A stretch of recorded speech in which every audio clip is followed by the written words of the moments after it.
Welcome, wrestling fans, to this WWE show review on Terminal Show, as I'm reviewing the Monday Night Raw from November 18th, 2024, and we would see this Monday Night Raw kicked off with the Women's World Champion, Liv Morgan. The first ever Crown Jewel Women's Champion would come down to the ring accompanied by Raquel Rodriguez, and she would get right to the point, addressing the WWE Universe and the crowd by saying she already knows that the WWE Women's Tag Team Champions Jade Cargill and Bianca Belair are backstage, and they want to get their hands on Liv Morgan and Raquel after what they did to them on Friday Night SmackDown, when Liv and Raquel would attack both Bianca Belair and Jade Cargill from behind, a surprise attack during their friend Naomi's matchup for the WWE Women's Championship against Nia Jax. And we would also see that Liv Morgan would go ahead and say it, that she knows that they're looking for a fight, but they are coming with backup on Monday Night Raw. But who would that backup be? Well, we would find out, as it would be the WWE Women's Champion Nia Jax and Miss Money in the Bank Tiffany Stratton and Candice LeRae that come out to the ring to announce that they are teaming up with Liv Morgan, as this looks like this could be Team Liv Morgan for Survivor Series War Games. And it would not be long after this, after Nia Jax said that she doesn't like her, but also doesn't dislike Raquel and Liv. And to find out, as this team is formed together, we would then see a response from the WWE Women's Tag Team Champions Jade Cargill and Bianca Belair, as their friend Naomi would be with them, with Bianca telling Liv that they also have backup, as Io Sky would come out and join the fold and join the team here, and she's also the #1 contender for the Women's World Championship that's around Liv Morgan's waist. And as the four of them would come out down to the ring to face off against Team Liv Morgan, that's when Liv would go ahead and say, I don't think you guys are good at math, because there's 5 of us and only 4 of you. And that's when we would see Rhea Ripley as she returns after Liv Morgan and Raquel took her out a few weeks ago, and she would be wearing the mask protector, the face protector, after she suffered an orbital bone injury at the hands of Liv Morgan and Raquel, and she would come out to the ring to announce War Games and hit Liv Morgan with a headbutt as the fighting would begin, as these women would beat each other down. And we now know that it will be Team Rhea Ripley versus Team Liv Morgan at Survivor Series War Games, the premium live event coming up for WWE very soon. What a way to kick off Monday Night Raw. And then next up after this, guys, we would see a video flashback to what happened last week, when we would see Solo Sikoa get his 5th member for his Survivor Series War Games team, and that would be Big Bronson Reed, as he laid out Roman Reigns and the rest of the OG bloodline, and Solo Sikoa made a huge statement on SmackDown. And then next up, guys, we would have our first match of the evening, and this would be a mixed tag team match where we would see LWO, Rey Mysterio,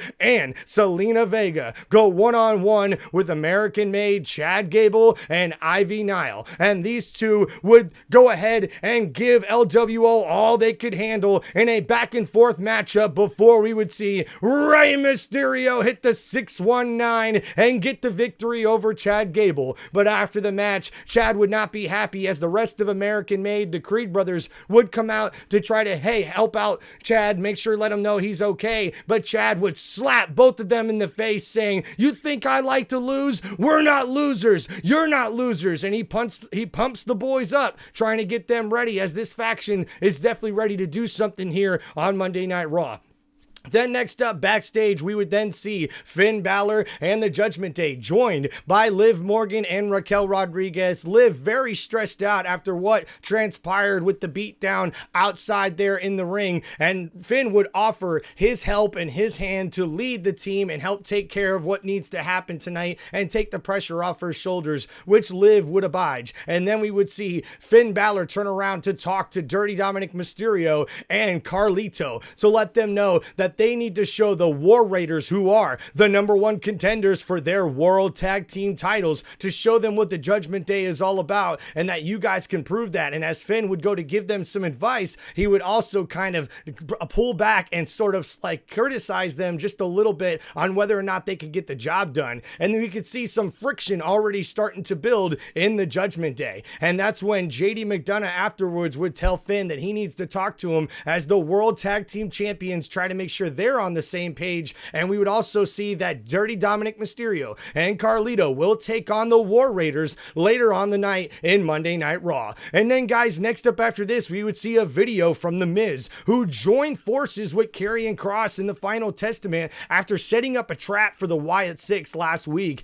and after laying them out inside the ring, where we see Bo Dallas laughing after that beatdown. We would see The Miz laughing and saying that he should get an Academy Award for that performance that he pulled off last week, and that he is going to prove to the Wyatt Six why they're going to be their next victims. And that's when Karrion Kross would come in and agree with that, as they are going to be trying to take down the Wyatt Six and prove that they're nothing but misfit losers and that they can't take them. And man, I would not want to mess with the Wyatt Six. I don't know what The Miz and Karrion Kross are getting themselves into, but now this new group is taking on the Wyatt Six. And then next up after this, guys, we would see Ludwig Kaiser backstage being met by Gunther, the World Heavyweight Champion, as he would really talk to Gunther, or I should say talk to Ludwig about what happened last week, saying that he needs to speak for himself and mark out his own path, and do not speak for him, Gunther, the World Heavyweight Champion. And that's when we would see them sort of shake hands and show each other respect, with Gunther asking Ludwig if he still sees it in his eyes, the old Gunther, the way he's always been. And of course Ludwig would agree, and that's when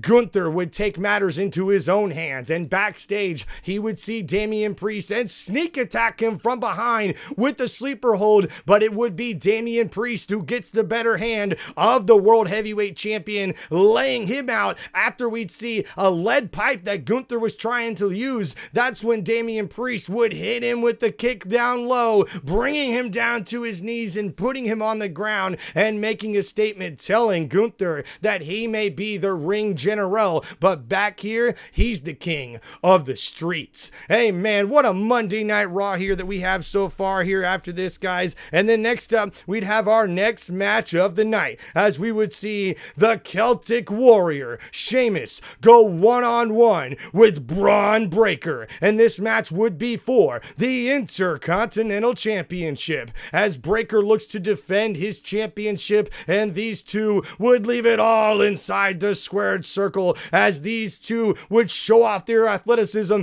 beating the hell out of one another. And it would come down to the very end, when unfortunately we would see a disqualification, when Ludwig Kaiser would be the one of all people to get involved in this one, hitting and taking out not only Braun Breaker but also Sheamus, and making a huge statement saying that he's there not only to end Sheamus, but now he's involved with Braun Breaker, as it looks like Kaiser's trying to mark his own path with the Intercontinental Championship, and Sheamus and Braun Breaker along that path of his destruction. Man, what a Monday Night Raw. And then next up after this, guys, we would see backstage Seth Rollins getting ready for his match against Big Bronson Reed later on in the evening, and that's when we would see him being met by Jimmy and Jey Uso, trying to be asked about being joined to their group for the Survivor Series War Games. And honestly, you could see Sammy really tried to plead to him, Jey really tried to plead to him, as Jey explains that they all have issues with Roman Reigns,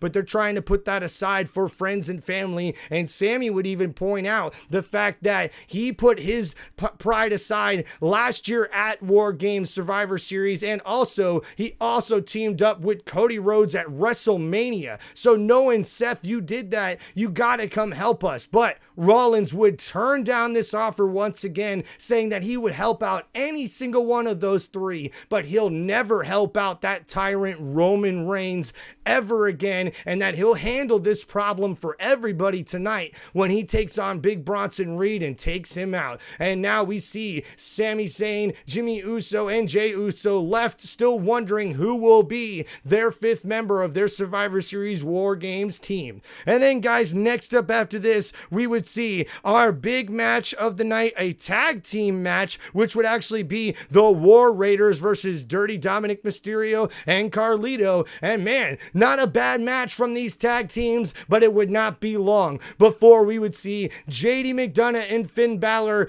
After the War Raiders get the win over Dom and Carlito, JD and Finn would attack the War Raiders as Eric and Ibar get beat down in the middle of the ring, with the Judgment Day making a huge statement as the World Tag Team Champions. Finn Balor and JD McDonough make a big statement against the War Raiders with this attack.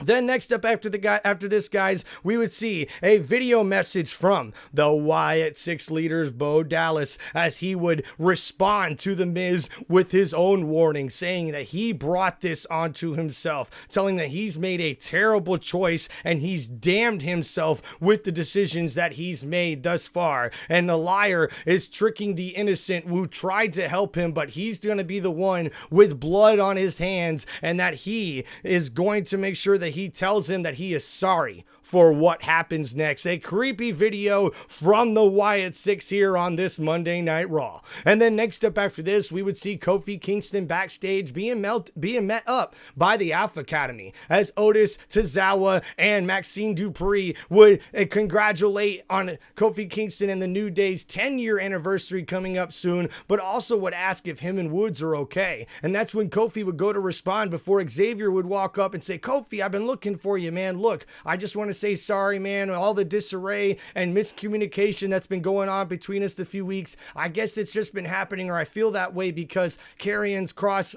words are still going through my head." And Kofi couldn't believe that, saying, "Why are you still listening to what Karrion Kross said?" And he goes, "Well, he said that the New Day's dead and me and you are the only ones who just don't know it yet. So I don't know, man." And that's when Kofi would say, "Xavier, the New Day's never going to be dead, man. That's okay. You can't listen to Karrion Kross. You just got to listen to us, man." And that's what we would see Kofi Kingston and Xavier Woods get a little heated here, with Woods raising his voice before Otis would say, hey, Woods, we're all friends here, man." And Xavier would clap right back at Otis, calling him names and belittling him, and then challenging both him and Tozawa to a match next week on Monday Night Raw, saying, "If we can just beat you losers, that's definitely going to be the key of what we need to get us, our tag team, back on track." And Kofi's left standing there with his arms up, not knowing what to do. Man, it looks like Xavier Woods is stopped being respectful and polite to just about everybody in the back, but he definitely gave it to Otis. And now we will see these four go up against each other, as the team of New Day will take on the team of Alpha Academy on next Monday Night Raw. And then next up after this, guys, we would have our main event of the evening, as we would see Big Bronson Reed go one-on-one with Seth freaking Rollins. But guys, it would not be long, as this match did not even get started as the bell rang, and we would see the Bloodline come out to the ringside there to try to distract and attack Seth Rollins. But right after that, we would see main event Jey Uso, Jimmy Uso, and Sami Zayn come out to the aid of Seth Rollins as they even the score, beating down the Bloodline and getting them and running them out of the arena. And then we would see an epic matchup between Big Bronson Reed and Seth freaking Rollins, as these two literally beat the hell out of each other inside the squared circle, where they left it all inside the ring, showing off their athleticism. And right when we thought Seth freaking Rollins was going to get the win, he delivers a stomp inside the ring onto Bronson Reed, and then goes up top to the top rope to deliver a super stomp. But that is when Solo Sikoa would hop in on top of the announcer's table, providing the distraction that Bronson Reed needed, and that would be just enough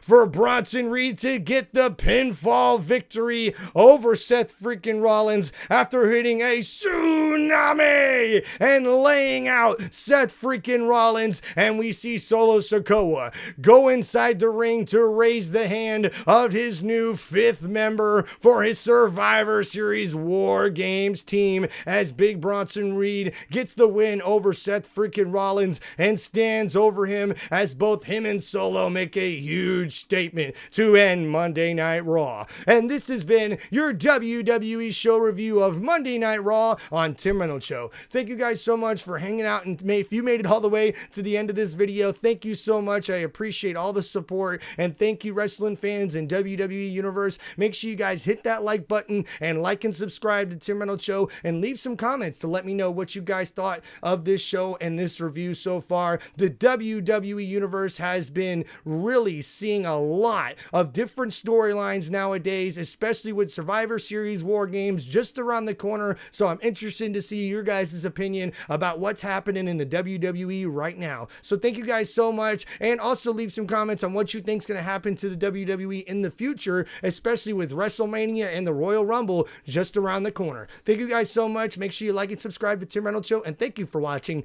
this WWE show review. Peace out.